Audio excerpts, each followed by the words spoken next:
ओम अज्ञानतिमिरान्धस्य ज्ञानाञ्जनशलाकया चक्षुरुन्मीलितं येन तस्मै श्रीगुरवे नमः।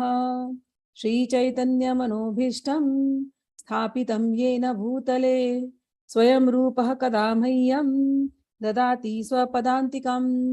वन्देऽहं श्रीगुरौ श्रीयुतपदकमलं श्रीगुरून् वैष्णवांश्च श्रीरूपं साग्रजातं सहगण रघुनाथान्वितं तं साजीवं साद्वैतं सावधूतं परिजनसहितं कृष्णचैतन्यदेवं श्रीराधाकृष्णपादान् सहगण ललिता श्रीविशाखान्वितंश्च।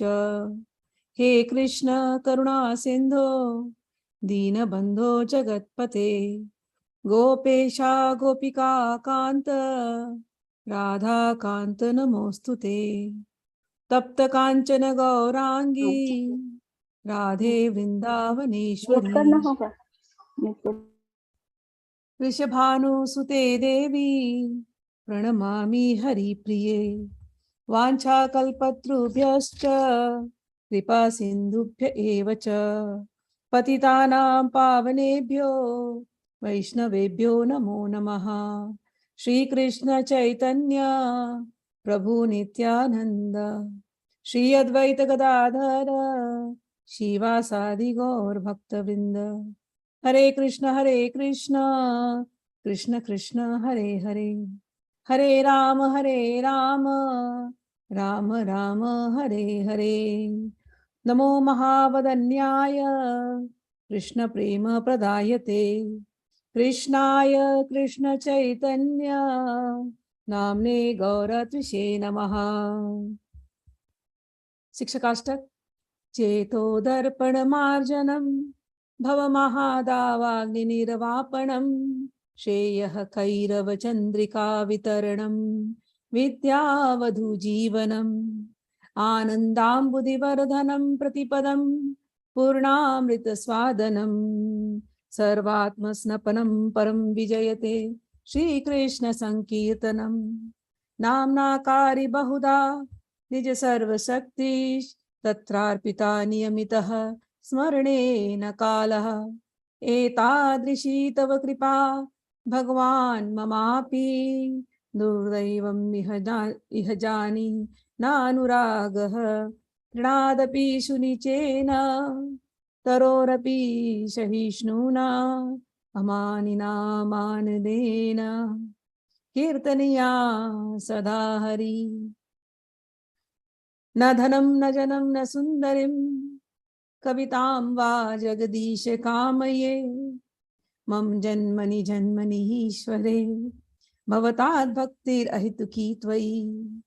अयि नन्दतनुज किङ्करं पतितं मां विषमे भवाम्बुधौ। कृपया तव पाद पंकज स्थित धूलिसदृशं विचिन्तय। नयनं गलदश्रुधारया वदनं गदगदरुद्धया गिरा पुलकैर्निचितं वपु कदा तव नाम ग्रहणे भविष्यति। युगायितं निमिषेण चक्षुषा प्रवशायितं शून्यायितं जगत्सर्वं गोविन्द विरहेण मे। आश्लिष्य वा पादरतां विनष्टु माम् अदर्शनात् मर्महतं करोतु वा यथा तथा विदधातु लम्पटो मत्प्राणनाथस्तु स एव नापरा। मत्प्राणनाथस्तु स एव नापरा। हम लोग आदि चैतन्य चरितमृत आदि लीला और अध्याय 2, आज इसको हम लोग इसका उपसंहार करेंगे इस चैप्टर का। कल से तीसरा शुरू करेंगे। हम लोगों ने अभी तक पढ़ा कि भगवान कृष्णस्तु भगवान स्वयं, और जितने भी अवतार हुए वो कृष्ण के अंश थे।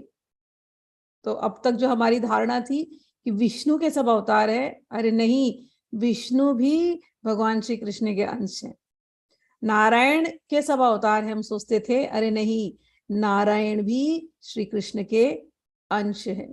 श्री कृष्ण प्रकट नहीं हुए थे, जब तक श्री कृष्ण नहीं प्रकट हुए थे तब तक ये सारे अवतार हमको लगते थे अरे किसी जो प्रकट नहीं हुआ है उसके अवतार है। तो जो प्रकट नहीं हुआ हमें विष्णु है लगते हैं, जो प्रकट नहीं हमें नारायण लगते हैं, हमें लगता है हाँ ये सब उनके अवतार थे।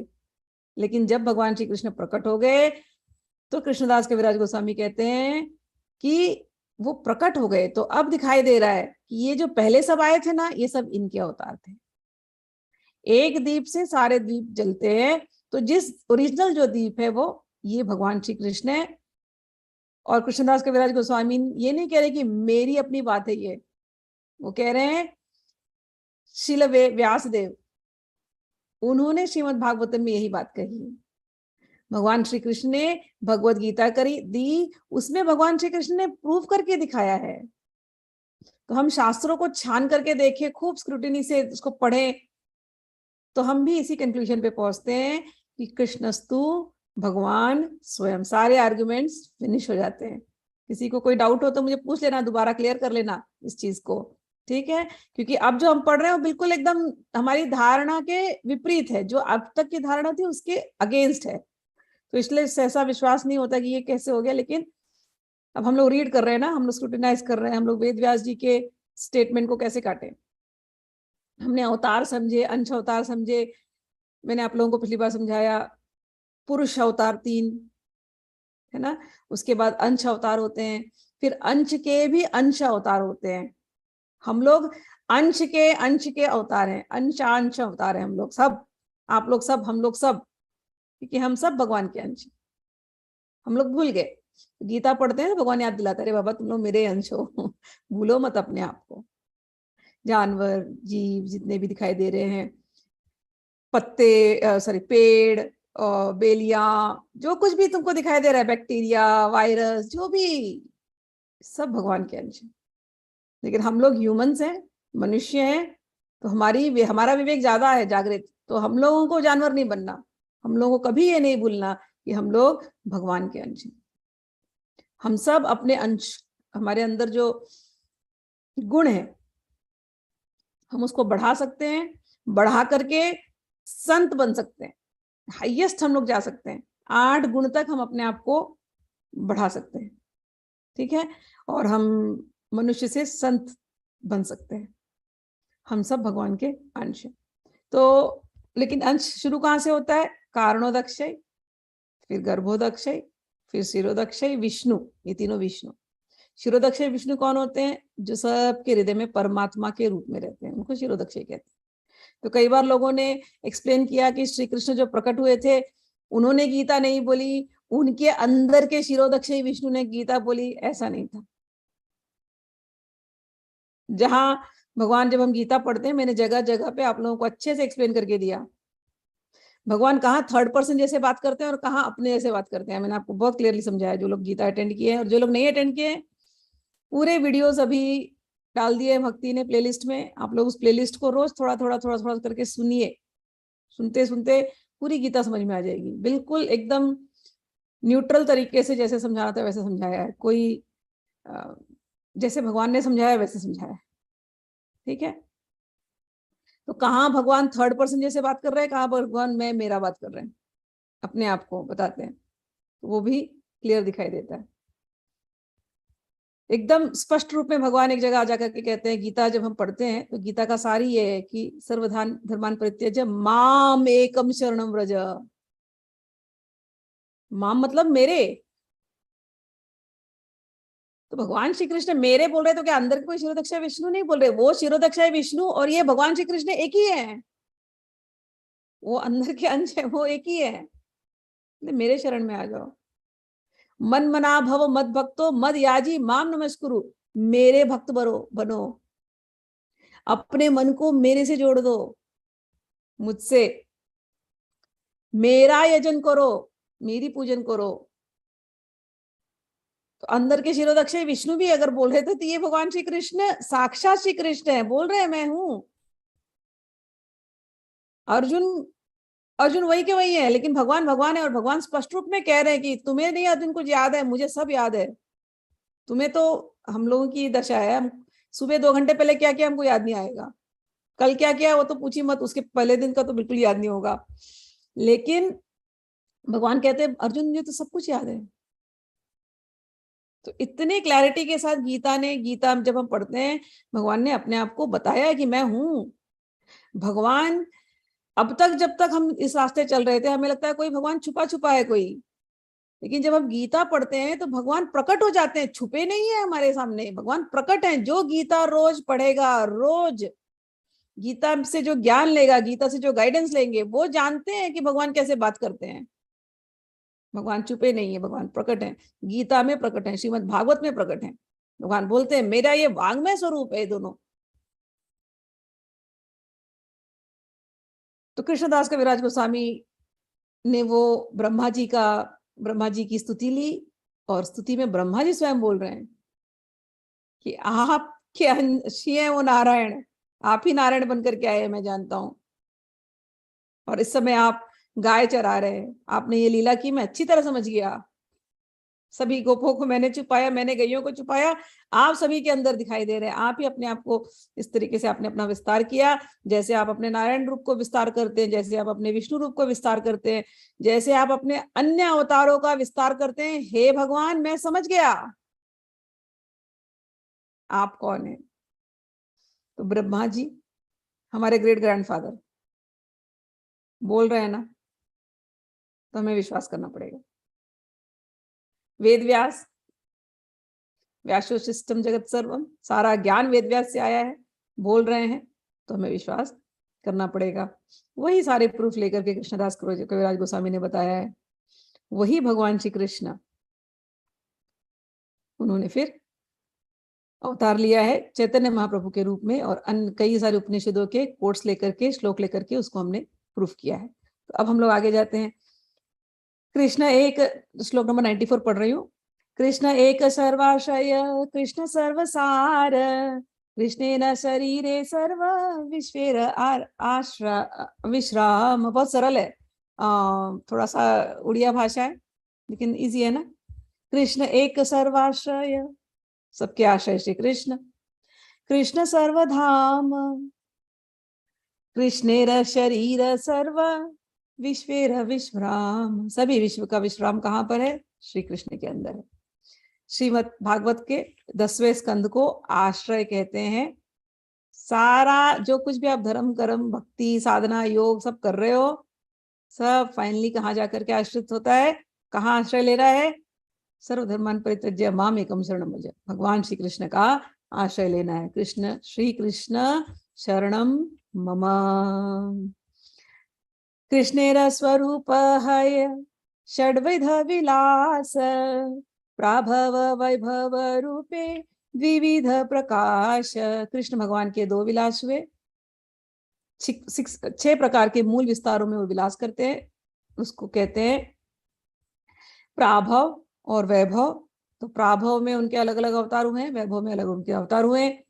और आगे कहा कि ये जो कृष्ण भगवान है, अंश शक्त्यावेश रूपे द्विविधावतार, बाल्य पौगंड धर्म द्वित प्रकार। ये भगवान श्री कृष्ण और भी अंश अवतार में आए, शक्त्यावेश अवतार में आए। शक्त्यावेश अवतार मैंने आप लोग को समझाया, विशेष शक्ति जब किसी जीव को मिल जाती है। कई बार क्या होता है, धर्म की बहुत किताबें हम पढ़ते हैं, लेकिन वो धर्म के इतने गूढ़ रहस्य समझ में नहीं आते, तो भगवान अपने संतों को भेजते हैं और उन जीवों को विशेष शक्ति दी जाती है, जो धर्म की इतनी गूढ़ बातों को, इतनी कठिन बातों को बड़े सिंपल तरीके से समझा देते हैं। उन अवतारों को कहते हैं शक्त्यावेश अवतार। वो संत होते हैं, महात्मा होते हैं, कई बार वो भगवान तुल्य हो जाते हैं, क्योंकि उतनी गुण उन्होंने अपनी बढ़ा ली होती है। भगवान की बातों को वही समझा सकते हैं, और कौन समझा सकते हैं? सरल तरीके से, कठिन तरीके से नहीं, घुमा घुमा के नहीं। ठीक, तो आगे कहा कि भगवान जब प्रकट होते हैं तो भगवान 2 रूप में, 2 ही उनका एज है भगवान का। याद रखना इस बात को, भगवान कभी बूढ़े नहीं होते, कभी बूढ़े नहीं होते, भगवान जैसे थे वैसे ही रहते हैं। लेकिन जब अवतार लेते हैं तो दो जगह पे, एक बाल्यकाल के अवतार करते हैं और एक किशोर अवस्था के अवतार करते, किशोर बाल्यकाल की जो लीलाएं हैं वो करते हैं, और एक किशोर अवस्था की लीलाएं करते हैं। तो मैंने आप लोगों को पिछली बार बताया था, हम लोग दुर्गा माँ बोलते हैं लेकिन राधा माँ नहीं बोलते है ना। शिव जी को पिता रूप में देखते हैं, ईश्वर रूप में देखते हैं, गुरु रूप में देखते हैं, लेकिन शिव जी को सखा रूप में नहीं देख पाते हम लोग, लेकिन श्री कृष्ण को मित्र रूप के रूप में देख पाते हैं, सखा रूप में देख पाते हैं, क्योंकि उन्होंने ऐसी ऐसी लीलाएं की। ठीक है, तो बाल्यावस्था की लीला और किशोर अवस्था की लीला, फिर वही उनकी एज रुक जाती है, उसके बाद वो बूढ़े कभी होते नहीं। चलिए, ये जो नित्य किशोर रहने वाले भगवान है, किशोर स्वरूप कृष्ण स्वयं अवतारी, क्रीड़ा करे एई छय रूपे विश्व भरी। इसी 6 रूप में भगवान पूरे विश्व का भरण पोषण करते हैं, अपना विस्तार करते हैं। एई छय रूपे हय अनंत विभेद, अनंत रूपे एक रूप नाही कछु भेद। ये 6 रूप के असंख्य भेद हैं, यद्यपि वे अनेक हैं, किंतु उनके बीच में कोई अंतर नहीं है। हम लोग केवल क्लासिफाई कर रहे हैं, दैट्स इट, बट अंतर कोई नहीं। मैंने आप लोग को नमक का एग्जांपल दिया था, हमेशा हम केवल क्लासिफाई करते हैं, काला नमक, सेंधा नमक, हिमालयन नमक, टेबल सॉल्ट, है ना। ऐसे ऐसे नमक का अलग अलग क्लासिफिकेशन कर रहे हैं, लेकिन नमक तो नमक है। ऐसी भगवान श्री कृष्ण कृष्ण है, बाकी सब कुछ केवल उसका रूप बदला हुआ। जैसे मिठाई, दूध की मिठाई कितनी बनती है ना, दूध का खीर बनता है, दूध का छेना बनता है, फिर छेना से रसगुल्ला बनता है, फिर चमचम बनता है ना, कितनी सारी मिठाई बनती है दूध से। लेकिन अगर कोई पूछे कि बेसिक इंग्रेडिएंट क्या है, दूध है। कौन सी क्लासिफिकेशन किया जाए, बेसिक क्लासिफिकेशन, सारी की सारी मिठाइयां हैं, कुछ भी खा लो मिठाई है, शेप खाली अलग अलग है बस। ठीक, चित्त शक्ति स्वरूप। अभी अभी हम भगवान के शक्तियों के बारे में बात करते हैं। तो ये भगवान के अवतार आप लोगों को आई थिंक काइंड ऑफ समझ गया होगा। अब हम लोग उनकी शक्तियों के बारे में बात करते हैं। भगवान की 3 शक्तियां, याद रखना ये सब चीज फंडामेंटल से, ये भगवान की 3 शक्तियां हैं, 3। ठीक, एक शक्ति होती है इनर मोस्ट, अंतरंगा शक्ति। अंतरंगा शक्ति क्या करती है, भगवान को आनंद चाहिए, भगवान आनंद स्वरूप है। आनंद कहां से मिलेगा, वो आनंद जो अंतः में देती है भगवान को, उसको कहते हैं अंतरंगा शक्ति। ठीक है, भगवान वैकुंठ में रहते हैं, एक वैकुंठ नहीं है, भगवान के कितने वैकुंठ है। भगवान कहीं नरसिंह अवतार में लीला कर रहे, तो कहीं वारा अवतार में लीला कर रहे, कहीं मत्स्य अवतार में लीला कर रहे हैं, तो भगवान ही। अलग अलग ब्रह्मांड है, अलग अलग वैकुंठ है, और उन वैकुंठों में उतनी लक्ष्मियां हैं। तो भगवान के खेल में, भगवान के आनंद में कभी कोई बाधा नहीं आनी चाहिए। भगवान को जो आनंद लेना है वो ले सके, तो उतनी सारी लक्ष्मियां उनकी सेवा में लगी रहती है। ये जो लक्ष्मियां होती हैं, इनको कहते हैं अंतरंगा शक्ति।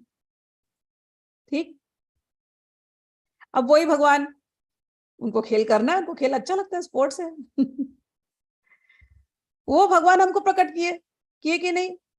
हमको भी भगवान का स्पोर्ट्स करना चाहिए, जैसे भगवान हमारे साथ खेलते हैं ना, हमको भी भगवान के साथ खेलना चाहिए, तो जीवन बड़ा आनंद में है। हम खेलते नहीं, हम खेल को सीरियसली ले लेते हैं ये संसार, ये खेल है, जीवन एक खेल है। खेल जैसे खेलोगे बड़ा आनंद आएगा इसमें, इसमें हार जीत लगेगा, सुख दुख लगेगा, सब है, लेकिन बड़ा आनंद है। खेल है भैया ये, आज दुख है तो कल सुख है, आज हारेंगे तो कल जीतेंगे, है ना। तो ये खेल को खेल जैसे लेंगे और सीरियसली नहीं लेंगे तो बड़ा आनंद है, अगर सीरियसली ले ले तो हम फंस गए। भगवान ने ये खेल बनाने के लिए एक माया को प्रकट किया। वो जो माया प्रकट किया, वो माया भगवान की बहिरंगा शक्ति है। ठीक है, तो एक अंतरंगा शक्ति, और ये जो संसार में जो खेल चल रहा है उसको खेलने के लिए भगवान ने जिसको प्रकट किया उसको कहते हैं बहिरंगा शक्ति।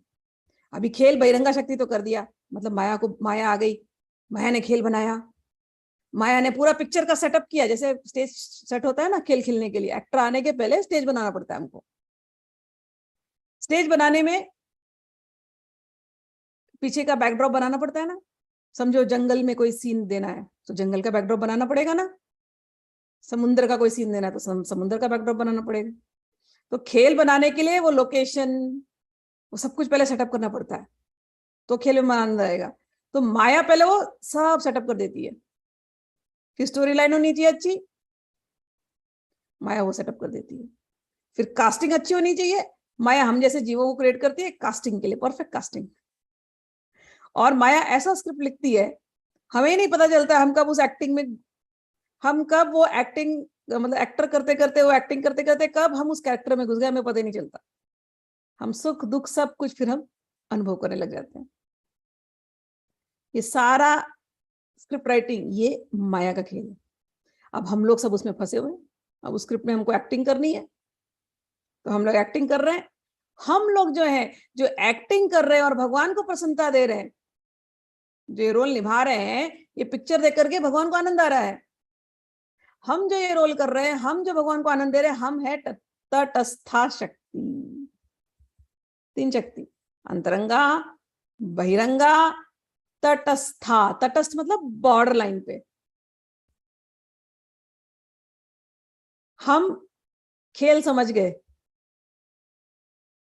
तो हम अंतरंगा शक्ति से जुड़ जाएंगे। हम खेल नहीं समझे, हम फंसे हैं तो हम माया के चक्कर में फंसे हुए हैं, बहिरंगा शक्ति से जुड़े हुए। हम लोग तटस्थ हैं, अज्ञान और ज्ञान के बीच में है। कभी कभी ज्ञान जागता है तो लगता है ये क्या संसार है, हमें वैराग चाहिए। कभी कभी ज्ञान जागता है तो थोड़ी देर जागता है, उसके बाद फिर पता नहीं कब अज्ञान पकड़ लेता है, फिर संसार में और आनंद आने लगता है, भूल जाते हैं फिर। उसको हमारे यहाँ कहते हैं स्मशान वैराग। जब कोई मरता है ना तब लोग एकदम बातें करते हैं, मर गया क्या फायदा ऐसे जीवन का। उसको जब जला के आते हैं सब घर में एकदम, मतलब उस समय ऐसी वैरागपूर्ण बात होती है कि पूछो मत। तो बॉडी को जला करके आते हैं, थोड़ी देर दुख मनाते हैं, रोना धोना होता है, उसके बाद फिर से चालू एंटरटेनमेंट, काम में अपने अपने लग गए। स्मशान वैराग। तो हम लोग ये जो है, ये हम लोग बीच में है। कभी भगवान से जुड़ते हैं, कभी भगवान से नहीं जुड़ते, कभी संसार से जुड़ते हैं। तो हम लोग गो को तटस्था, हम लोग भगवान की तटस्था शक्ति है। हम भी भगवान की शक्ति है, लेकिन हम तटस्था। हमारी प्रकृति बदलती रहती है, ठीक है। तो अब वो शक्तियों का नाम दे रहे हैं यहाँ पर। चिच्छ शक्ति, स्वरूप शक्ति, अंतरंगा नाम, तहारा वैभव अनंत, वैकुंठादि धाम। माया शक्ति बहिरंगा, जगत कारण, तहार वैभव अनंत, ब्रह्मांडेर गण। चित्त शक्ति, जिसे स्वरूप शक्ति अथवा अंतरंगा शक्ति भी कहा जाता है, अनेक रूपों में अपना प्रदर्शन करती है। यह भगवान के धाम तथा उसके वैभव को धारण करती है। माया शक्ति कहलाने वाली बहिरंगा शक्ति विविध भौतिक शक्तियों से संपन्न असंग ब्रह्मांडों की कारण है। जीव शक्ति तटस्थाख्य, नाही यार अंत, मुख्य 3 शक्ति तारा, विभेद अनंत। इन तीनों के बीच में तटस्था शक्ति असंख्य जीवों की बनी है, और यही 3 प्रधान शक्तियां हैं जिनके असंख्य भेद और उपभेद। 3 शक्ति है मेन, बिना ये शक्ति के संसार चलने वाला नहीं है। हमें ऐसा लगता है कि बस भगवान ने सब किया, भगवान ने सब किया, लेकिन सत्य बात यह है बिना शक्ति के भगवान भी कुछ नहीं कर सकते। संसार का निर्माण करने के लिए शक्ति चाहिए। क्लियर कहा है भगवान ने, शक्ति ही प्रकृति है, प्रकृति के बिना कुछ संभव नहीं। तो खेल खेलने के लिए भी, भगवान को आनंद देने के लिए भी अंतरंगा शक्ति चाहिए, बाहर का खेल खेलने के लिए बहिरंगा शक्ति चाहिए, और उस खेल में हम लोग जैसे जीव चाहिए इस खेल को कंटिन्यू करने के लिए। ठीक, आगे, एई मत स्वरूप गण आरत तीन शक्ति सभारा आश्रय कृष्ण कृष्ण सभार स्थिति। ये भगवान के मुख्य स्वरूप विस्तार और 3 शक्तियां हैं, ये सभी परम पूर्ण श्री कृष्ण के से प्रकट है, ये सब उन्हीं में स्थित है। जब खेल खत्म होता है भगवान ने शक्तियों को अपने अंदर ले लेते हैं। याद रखना, जहां शक्ति है वहां शक्तिमान है। कभी ऐसा नहीं हो सकता कि केवल पुरुष अकेले चल रहा है। कई बार जो वैष्णव धर्म वाले होते हैं, वैष्णव पंथी जो वैष्णव होते हैं, तो कई बार वो आर्ग्यूमेंट करते हैं, वो शक्ति को एकदम गौण समझा देते हैं। बोलते जो कुछ है भगवान श्री कृष्ण है, supreme personality of God. Yes, I agree, मैं नहीं कहती हूँ कि वो नहीं है, लेकिन उनके साथ साथ उनकी ये शक्तियां चल रही हैं, इनके बिना उनका अस्तित्व नहीं है। राधा रानी के बिना श्री कृष्ण का अस्तित्व नहीं है, शक्ति के बिना शिव का अस्तित्व नहीं है, सीता के बिना राम का अस्तित्व नहीं है। हाँ, ये प्रकट, जब आप देवी भागवत पढ़ेंगे तो इनका प्रकट रूप से इनकी बातें होती है तो समझ में आता है। जब तक आप पढ़ते नहीं हो तो ऐसा लगता है केवल श्री कृष्ण श्री कृष्ण श्री कृष्ण। लेकिन भगवान स्वयं, देवी भागवत पढ़िए, देवी भागवत में भगवान स्वयं श्री योग माया उनकी बहन है, बहिरंगा शक्ति माया, वो योग माया, वो भगवान की बहन है। भगवान उनकी इतनी स्तुति करते हैं। भगवान स्वयं जब अवतार लेते हैं तो ये योग माया हर जगह चलती है भगवान के साथ। जब भगवान ने मिट्टी खाई और यशोदा मैया ने बोला मुंह खोल के दिखा, मिट्टी खाई तूने, तो मुंह खोलते हैं तो अंदर ब्रह्मांड दिखाई देता है, आप लोगों को कथा पता ही है। और उसके बाद मैया भूल जाती है, मैया को लगता है ये तो मेरा लाला है। तो मैया को वो भुलाने का काम कौन कर रहा है? क्योंकि लाला तो आया है एंजॉय करने, आनंद लेने। लाला को माँ का प्रेम क्या है, लाला को वो आनंद लेना है, माँ के प्रेम का, लाला को वात्सल्य भाव का आनंद लेना है। अब मैया को अगर स्मरण आ जाएगा, अरे ये तो मेरा, ये लाला नहीं है, ये तो परब्रह्म परमेश्वर अखिल ब्रह्मांड नायक विश्वात्मा सर्वात्मा परमात्मा है, तो मैया कैसे खेल करेगी, कैसे देगी वो वात्सल्य? तो बीच में माया को रहना पड़ता है। मैया को थोड़ा देर दिखाओ, फिर मैया को विस्मरण करा दो, भुला दो। चाहे गोपियां, चाहे व्रज के जन, भगवान को सखा भाव का आनंद लेना है, तो कैसे लेंगे वो आनंद? ये योग माया साथ साथ चलती है, थोड़ी देर दिखाती है फिर बुला देती है। चाहे रासलीला हुआ, रासलीला में भगवान के अंतरंगा शक्तियां जागृति सारी, सब आनंद दे रही भगवान को। और सारी गोपियां रास में आधी रात को गई अपने घर को छोड़ करके, और फिर आकर के अपने अपने घरों में लौट के आई, तो किसी को पता भी नहीं चला कि गोपियां गई थी और गोपियां लौट करके भी आ गई। किसने किया ये काम? भगवान की बहिरंगा शक्ति, योग माया, माया भगवान को आनंद देने के लिए जो कुछ भी है। हम सब जीव इस चीज को याद कर लो, हम भगवान के अंश हैं, हम प्रकट ही इसलिए हुए हैं कि हम भगवान की सेवा करें, भगवान के आनंद का विस्तार करें। भगवान ने हमें बनाया उनके आनंद के लिए। जब हम उनके आनंद के लिए जीने लगते हैं तो हमारा जीवन आनंदमय हो जाता है। अभी क्या होता है, हम आनंद अपने लिए ढूंढ रहे हैं, लेकिन किससे ढूंढते हैं? व्यक्तियों से ढूंढते हैं, स्थितियों से ढूंढते हैं, वस्तुओं में आनंद ढूंढते हैं। ये सब टेम्पररी है।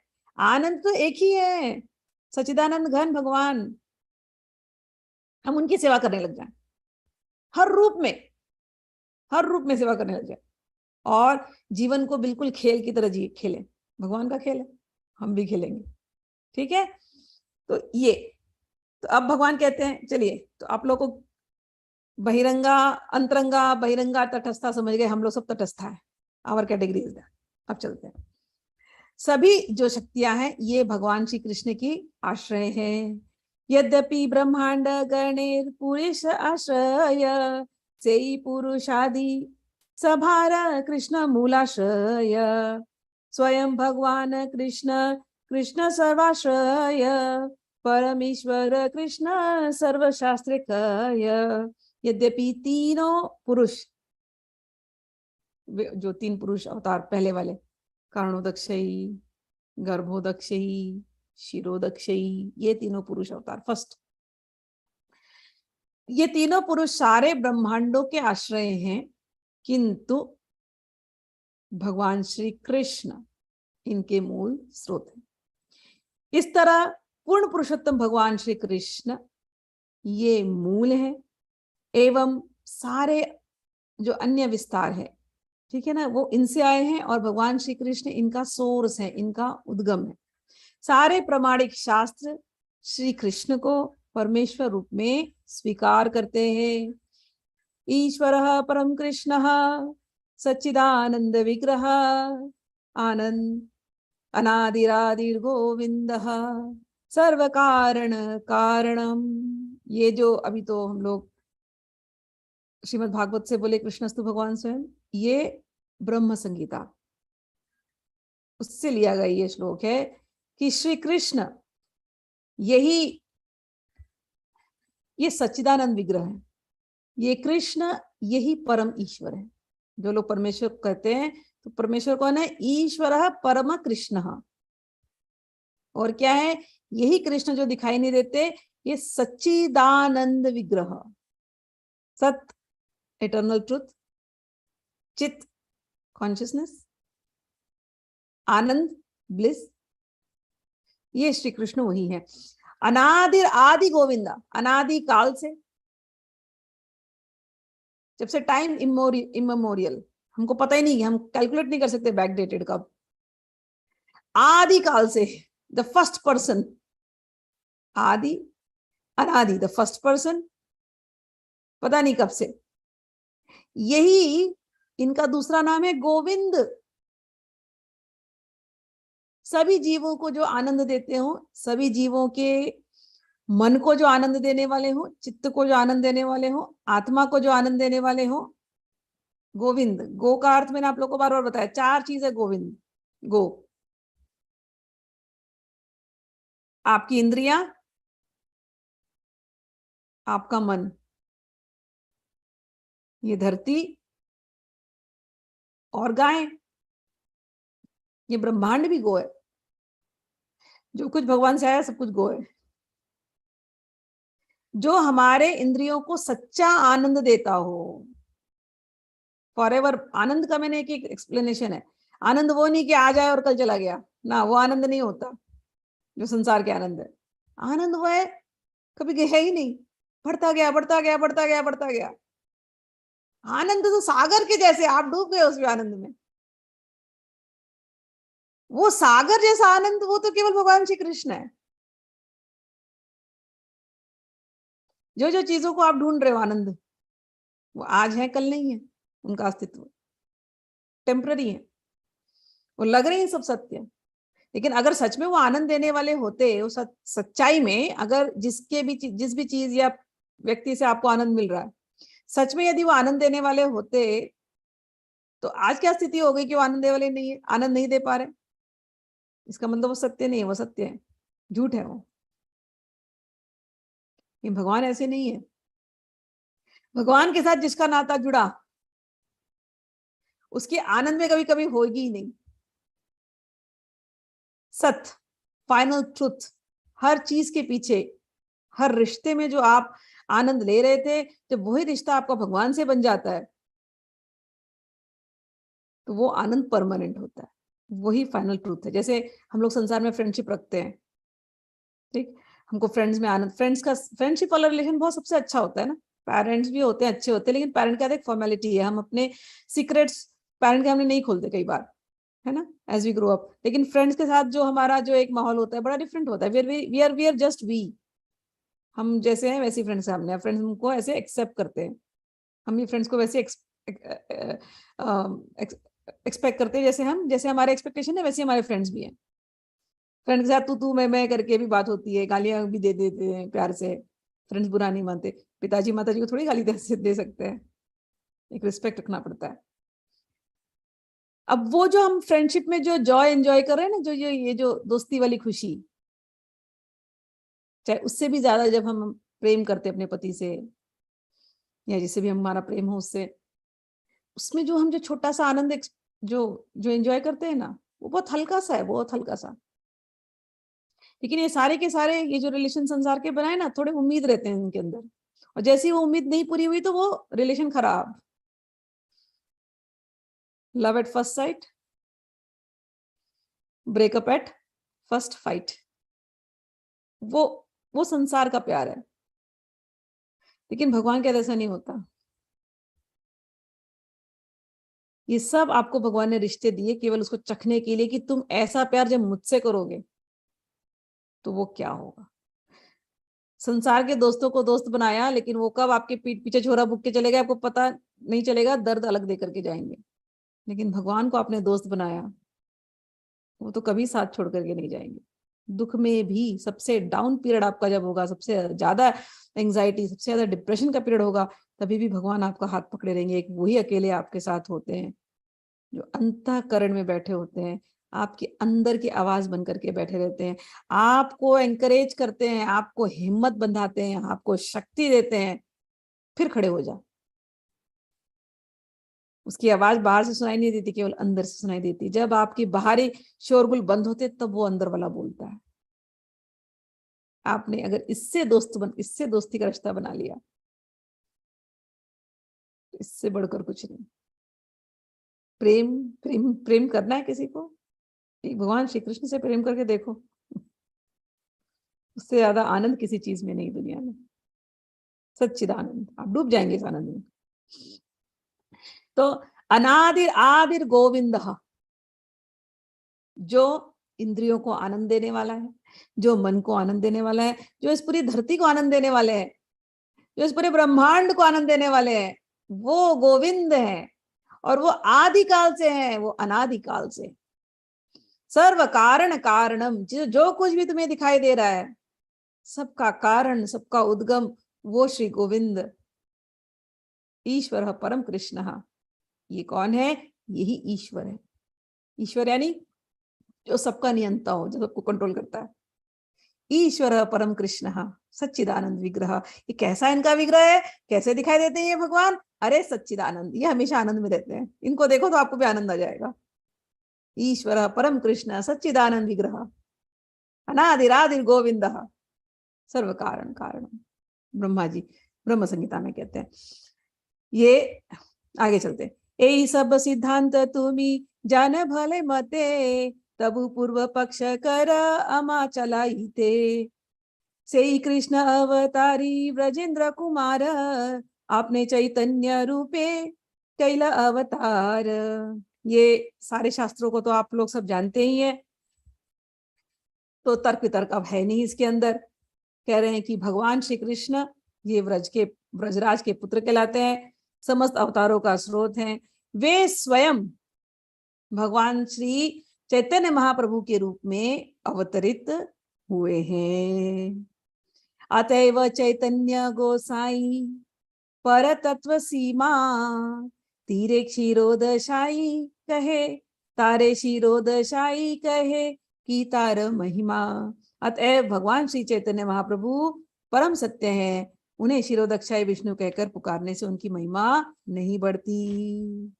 किंतु निष्ठावान भक्त के मुख से निकले ऐसे शब्द कभी मिथ्या नहीं हो सकते, उनमें सारी भावनाएं संभावनाएं निहित है, क्योंकि वे आदि भगवान है। तो कोई कहे कि नहीं ये क्षीरोदक्षाई विष्णु है, ठीक है तुम कह रहे हो क्षीरोदक्षाई विष्णु है, लेकिन इससे भगवान की महिमा नहीं बढ़ती। ये साक्षात श्री कृष्ण है, क्षीरोदक्षाई विष्णु भी भगवान श्री कृष्ण ही है, कोई अंतर नहीं है दोनों में। लेकिन भगवान श्री कृष्ण को आप छोटा मत गिनो, आप हल्का मत गिनो, नहीं विष्णु बड़े और श्री कृष्ण छोटे, ऐसा नहीं सोचना। भगवान श्री कृष्ण है, उसके बाद विष्णु है।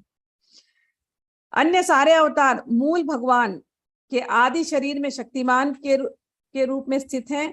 अतएव आप अपने मत के अनुसार कोई उन्हें किसी भी एक अवतार के रूप में संबोधित कर सकता है। कुछ लोग कहते हैं श्री कृष्ण साक्षात नर नारायण है, अन्य लोग कहते हुए साक्षात वामन है। तो भगवान के अलग अलग अवतार है, तो कोई लोग कहते हैं अरे नहीं ये नर नारायण है, कोई बोलते नहीं वामन अवतार है, कोई बोलते नहीं विष्णु के अवतार है। अलग अलग बोलते हैं, आप सब अवतारों का नाम ले लो, कोई प्रॉब्लम नहीं है, लेकिन ये मत कभी भूलना ये सारे अवतार आए कहां से? श्री कृष्ण से आए। कोई लोग उन्हें दिव्य नारायण कहते हैं, तो कह रहे हैं कृष्णदास बिल्कुल भगवान श्री कृष्ण है तो सब कुछ संभव, कृष्ण है तो सब कुछ संभव है, क्योंकि वे आदि भगवान है। मैं इस कथा को सुनने वाले समस्त लोगों को के चरणों में नमस्कार करता हूँ। कृपा करके इन सारे कथनों के सार को ध्यान से सुने। सिद्धांत बलिया चित्ते न करे अलस, इहा हिते कृष्ण लागे सुदृढ़ मानस। कह रहे हैं कि निष्ठापूर्ण जिज्ञासु को क्या करना चाहिए? उन्हें इन सिद्धांतों के व्याख्याओं को ध्यान से सुनना चाहिए। भले इसमें विवाद हो सकते हैं, लेकिन उन विवाद को करते करते उसमें तत्व क्या है वो समझना चाहिए। दो तरीका होता है, कभी कभी हम विवाद में जाते हैं, डिबेट करते हैं, आर्गुमेंट करते हैं, तो वाद विवाद करते करते झगड़ा हो जाता है। नहीं, हमें वैसा नहीं करना चाहिए। हमें ऐसा विवाद करना चाहिए जिससे हमें तत्वबोध हो जाए। तो वादे वादे जायते तत्वबोध, कि वाद विवाद करो, आर्ग्यूमेंट करो, क्वेश्चन आंसर होना चाहिए, लेकिन गोल क्या होना चाहिए? तत्व का बोध होना चाहिए। ये नहीं कि झगड़ा हो गया नहीं तुम गलत हो और फिर हम जा रहे हैं, फिर हम उसको गलत प्रूव करने के लिए बैठे। नहीं, हम आर्ग्यूमेंट करें, क्वेश्चन करें, तत्व को, एसेंस को ग्रहण करने के लिए।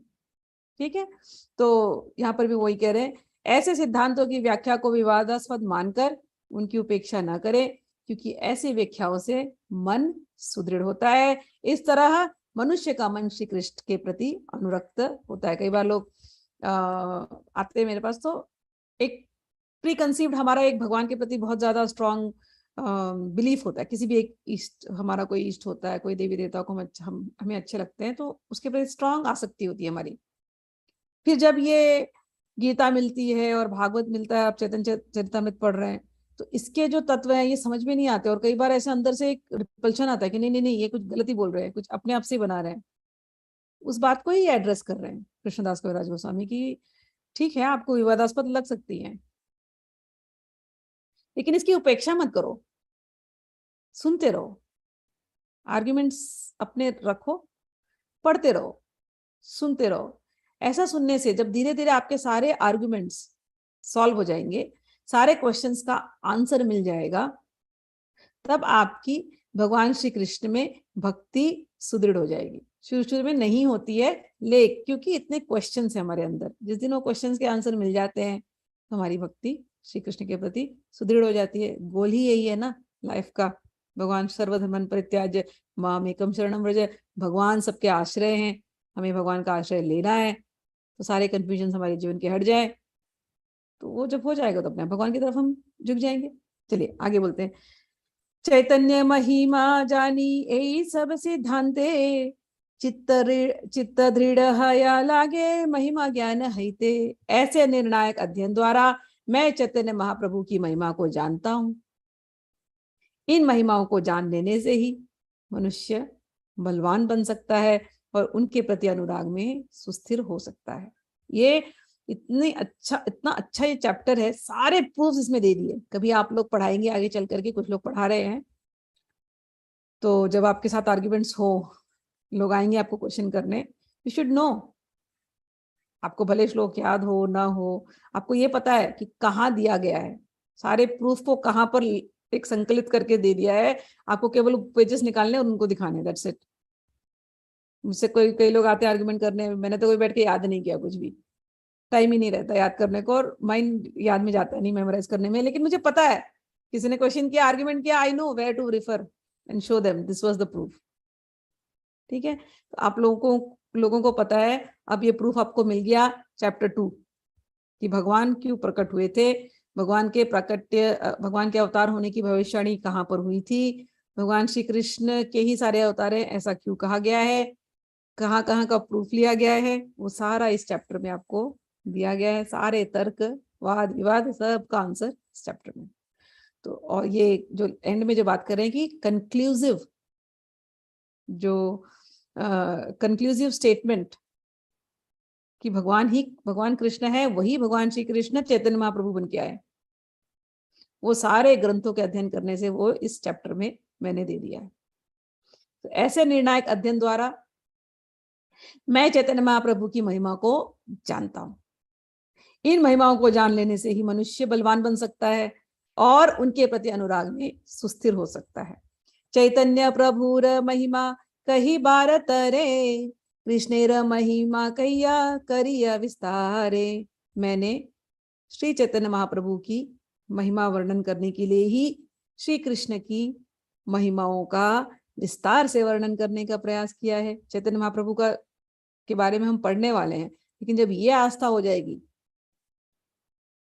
कि साक्षात भगवान श्री कृष्ण वही चैतन्य महाप्रभु बनकर के आए, ये इतना इंपॉर्टेंट बात है। मैं बार बार समझाती हूँ, इसलिए समझाती हूँ, साइकोलॉजिकली समझाना चाहती हूँ आप लोगों को, कि हमेशा से वो सोचा हमने कि भगवान का एक इमेज जो हमारे दिमाग में रहता है ना, भगवान के 8 हाथ होने चाहिए, 4 हाथ होने चाहिए, भगवान को ऐसा ही दिखना चाहिए भगवान को या तो बहुत भयंकर दिखना चाहिए, घोर रूप दिखना चाहिए, या तो भगवान को किसी राक्षस को मारते हुए दिखना चाहिए, या तो भगवान ऐसे हैं जहर पी जा रहे हैं, इतने स्ट्रांग हैं, या तो भगवान को जटा वाला दिखाना चाहिए, या तो भगवान कोई ऑर्डिनरी नहीं है, सारे देवी देवता उनको सब जब जब सारे उनके अंदर शक्तियां डालते तब वो एक भगवान प्रकट होते हैं या देवी प्रकट होती है।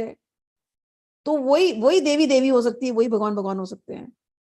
इस हमारे ये सब हमने जो पुराण पढ़े थे और पुराणों से हमने जो हमारे घर के अंदर जो पिक्चर्स लगाए गए, उससे हमारे दिमाग में वो एक इमेजेस बैठी हुई है भगवान के बारे में। चाहे हम मंदिरों में जाते हैं हमारे यहाँ के, तो हर एक देवी देवता की एक एक तस्वीर है, तो हमारे दिमाग में वो इमेज बैठी हुई है और हमारी उनके प्रति आस्था है। अब उस इमेज के आगे वो ऐसे भयंकर भयंकर इमेज है जहाँ राक्षस को मारा जा रहा है, उस इमेज के आगे भगवान श्री कृष्ण आ जाते हैं।